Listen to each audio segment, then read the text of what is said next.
The ISIL terrorist group has reportedly used a chemical agent in its Friday attack in Syria. The attack took place in the town of Mare, near the flashpoint city of Aleppo.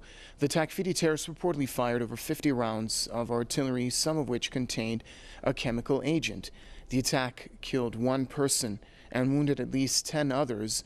Officials speculate that the chemical agent was mustard gas. Mare has been under sustained attack from ISIL terrorists in recent weeks. It sits along the highway linking Aleppo to the Turkish border. The terrorists use the border for sending supplies and foreign militants into Syria. Senior lecturer of University of Sydney, Dr. Tim Anderson, joins us now to give us his insight on the recent report stating that the ISIL Takfiri terrorists may have used a chemical agent in their attack in Mare.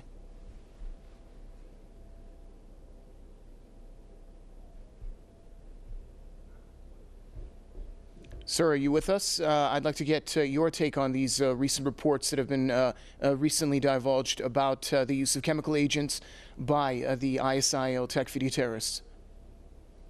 Yes, how are you? We know these reports have gone back for at least 3 years now that the Islamists backed by NATO and coming in through Turkey have been using chemical weapons for at least 3 years now. And the only people in Syria that have used those chemical weapons have been the NATO and Gulf-backed Islamists. So it's quite consistent. Of course, initially it was blamed on Jabhat al-Nusra.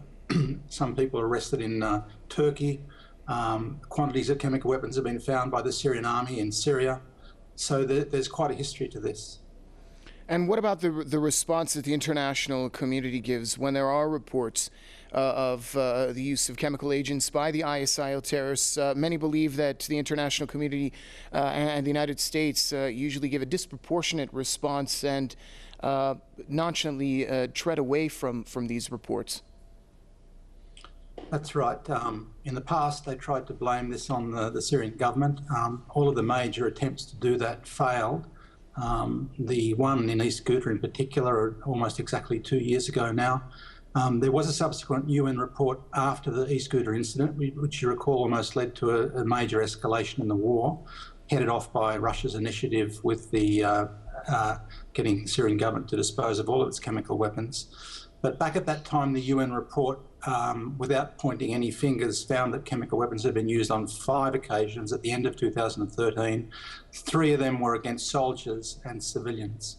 So you can see, even though they didn't point fingers, all of the evidence was going the same way. Indeed, the independent evidence that disproved the claims against the Syrian government 2 years ago mainly came from North America. There were scientists from MIT who said that the trajectory of the missile said to have been used, said by the White House and by Human Rights Watch, also based in Washington, was quite false, that those projectiles couldn't have been fired from the closest army point. So the evidence has all been one way on this, but that hasn't stopped the Western media and Western governments repeatedly claiming or trying to implicate the Syrian government. Thank you very much, Dr. Tim Anderson, joining us from Sydney.